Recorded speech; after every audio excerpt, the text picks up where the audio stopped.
Well, it's happened again. I've got a golf bomb. We need to get rid of it. So let's go show you what we got to do.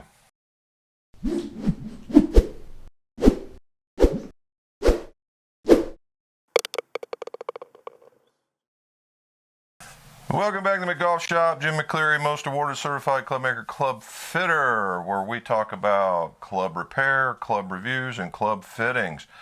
If you would, like, subscribe, and hit that bell down at the bottom, and that way you'll get more of these videos when they drop. Now, golf bomb. All right, every once in a while, what'll happen is I go to my other work, and the fittings that I've done previously, you get the supplies ordered and all that, and it comes in.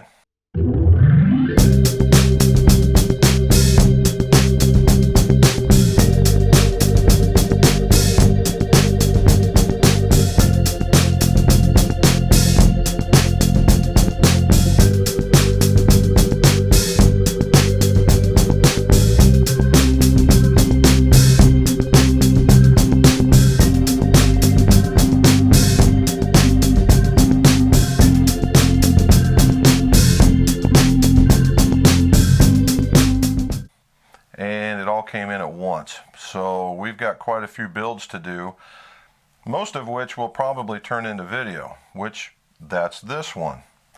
We're going to do boxes to builds. So where are we going?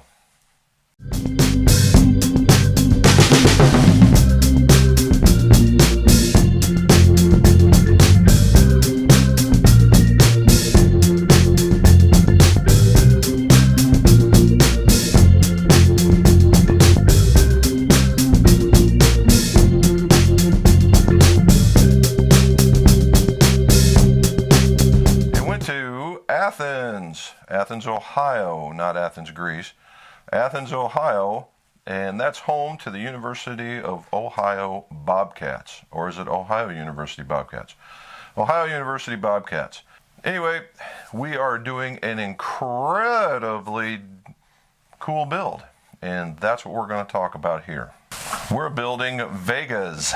We're building Vegas for Chris. For those of you that don't know what Vegas are, they're here. Vega is a small golf company that says that they're one of the oldest, if not the oldest, forging manufacturers straight out of Japan. And they do one-piece forgings, and they're the best. Of course, everybody's going to tell you that. Now, what makes these guys the best? Well, it's their process and the way that they put everything together. What they do is they'll take a billet of steel, S25C steel, and they will heat it up to 1200 degrees and turn it into a really glowing red rod, and then they put it through their forging process. And that's basically a big giant hammer coming into, if you would think about it as an industrial strength Play-Doh mold. All right, that's not to compare the two, but that's kind of how it works. So you got this really big press that comes down, but puts it into its shape, and then what they do is, and unlike some others, and I guess that would be preference, is they press the lines into this. All right, so everything you see is part of the forging process. They do is they drill out the hosel, and there's always been some sort of bone of contention of whether or not how putting that hosel on or keeping it on has always been what's better. I say if it feels better, then that's what works for you. Now, what is this one? This is the VDC01, otherwise the dual cavity. If you look in there, dual cavity, all right? Dual cavity.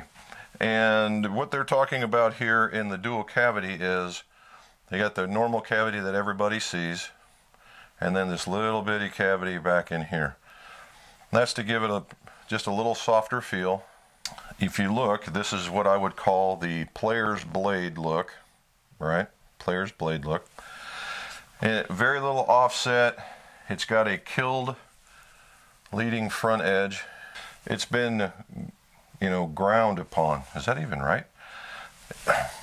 It's been touched such that it's going to have the leading edge is going to be coming up a little bit so that it doesn't hurt anything.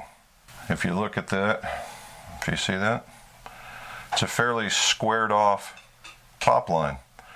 It's not thin, certainly not thick, but it's squared off, so it gives it a bit of a look at a dress. Now, the couple things that are going to happen is these are taper tips.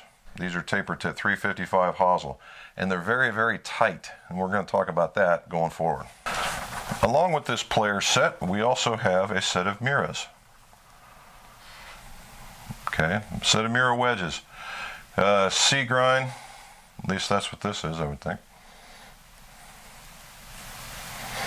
Okay.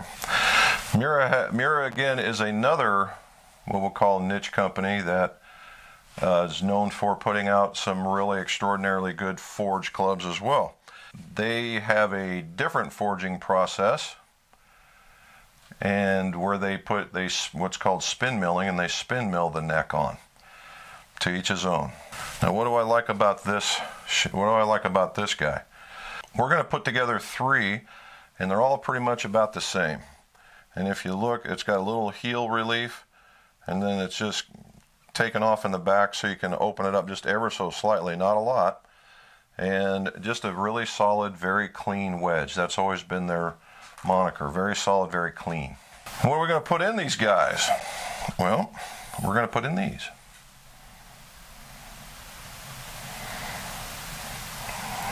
All right, what did I just show you? Black and gray, it's kind of a cool look. I'll give it to you there. It's the Fujikura Pro 95 Tour Spec Iron in S-Flex. Did you get all that? Fujikura Pro Series 95 Tour Spec in the S-Flex. And although I can't show you, but it balances right about here. Now if you look, it's about, it just, slightly forward of center, meaning towards the tip. It's going to give this thing a little bit more feeling of weight. It might even increase the swing weight. Like others in the past, I got a letter. Actually, it's kind of a build sheet. Chris is a very detailed oriented guy. I've done some work for him in the past. And now I've already done a little bit of work. I switched the shaft in a hybrid for him. That's done. We're calling it the full tour build. His words, not mine. Thanks, Chris. That's pretty cool, actually. So we're going to spine and flow and frequency match and all that stuff. And then we're going to make lengths. He had a specific length thing, and it was more towards the swing weight. He was concerned about swing weight. I've since called him about a lot of his questions that he had in here, and we've worked it out so we don't have to do any calling in the middle of the build. And then when it's all said and done, we're gonna bend them to a spec to make sure that they fit him, and it's all good. So what happened here? Chris went to another fitter that was much, much closer, big box type area, very good fitting group, and they gave him some specs, some things he was able to do. He acquired those pieces, parts, and he sent them to me, and we're putting them together. So let's talk about this build. Okay, Vega, nice new, nice semi-used head.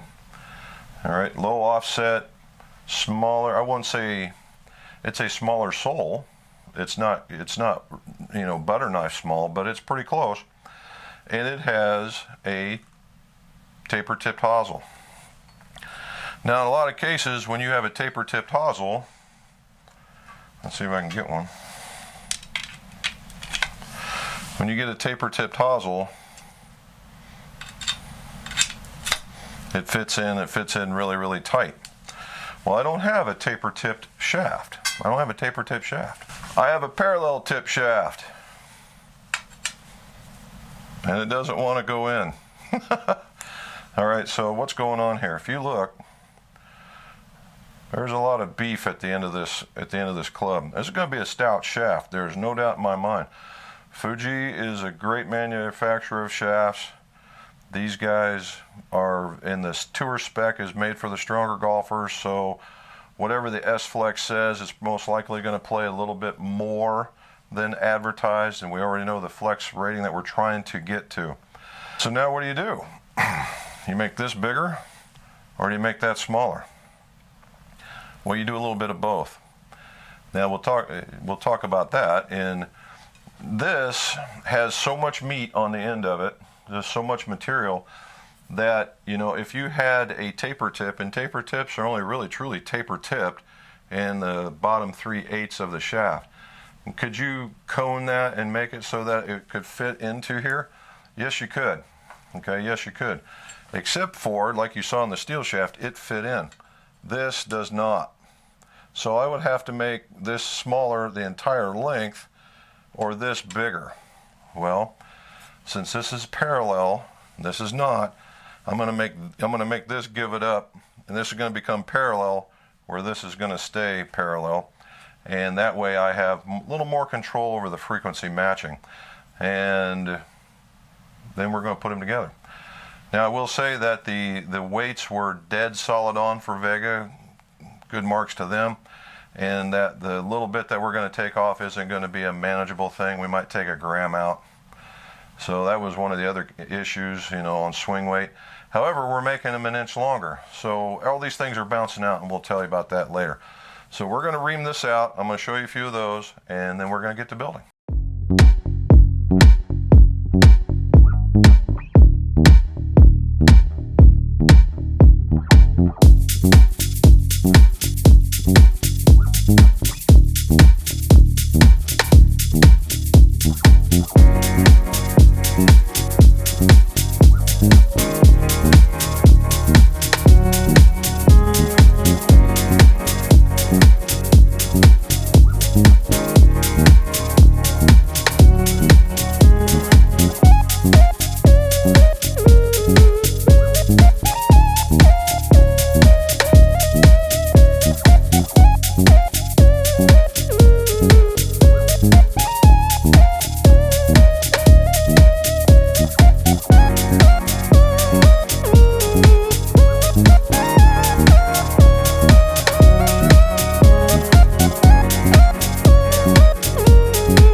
Talk about this shaft going into this head a little bit more.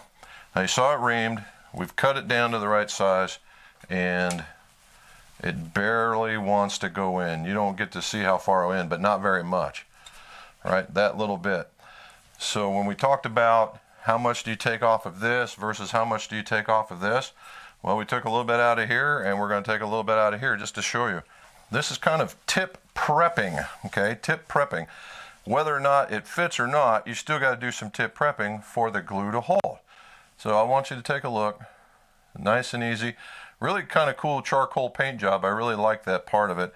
You know, there's nothing flashy. I guess you could say you could make this, you know, lime green and black, or you could make it white and red, whatever your colors you want. I'm sure this charcoal is really cool. But the idea here is to show you what this looks like after I'm done prepping, and then I'll tell you why. So let's go to the sander. I want to do this in steps. Okay, so now you've seen it, and you look like, oh Jim, you just killed it. Well, basically all I did was remove the paint. All right, I haven't even gotten into the graphite yet. If you see some of the discoloring at the top, that is the graphite. Well, let's see how it fits.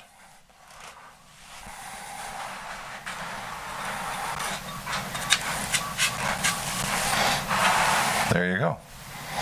Alrighty, so geez, Jim, is that all you need to do? Yeah. Here is you're creating a rough surface for the epoxy to adhere to. So when you guys get in there and you go, man, I got to get right down to the graphite. Not necessarily so. Now there are some spots right there, that's more graphite-ish than this is, and you see where it's a little more white. That's more paint.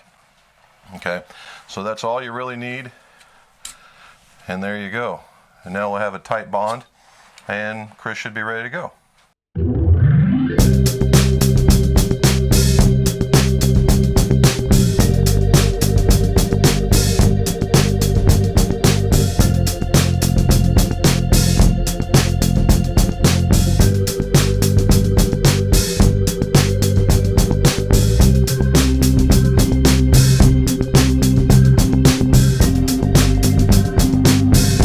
Frequency matched them, and they're at the very top of the X-Flex range, so you got to want to keep an eye on that.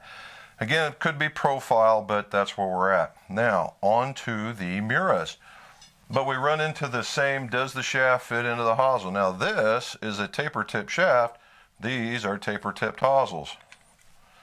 Very little bit. Well, that's what I get for not looking, because I look down in here. And again, I'm sure you won't be able to see it, but there's crud in there. So what we had in there was a whole bunch of stuff from probably a previous build.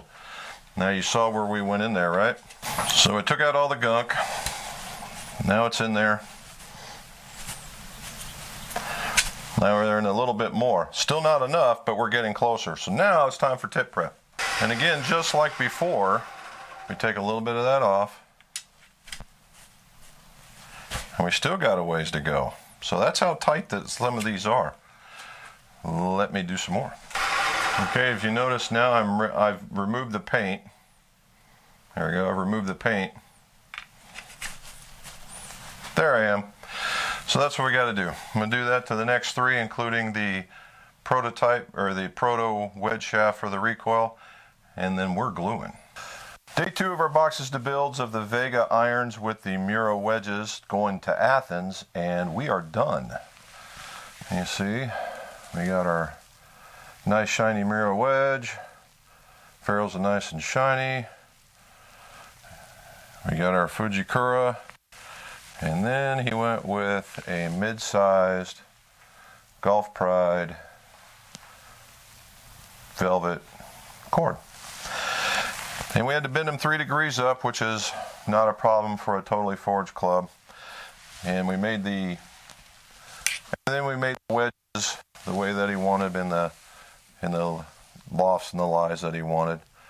He likes this particular sole grind, and he was able to get them because apparently he says they're going away for a different model.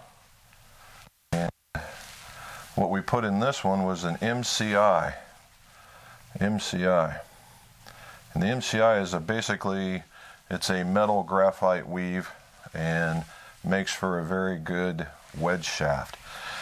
Everything turned out pretty good. Chris is coming today to pick them up. No boxes back to the build. So if you like to see more of this kind of stuff, let me know below, and we'll start putting the topics in the show notes so that you guys can see which ones work. And if you want anything, if you want yours built like that, and you may have the chance to see it on the video, then shoot us an email, clubmaker@mcgolf.net or mcgolfshop@roadrunner.com, or just give us a call. And as always, let's see your scores. Go low.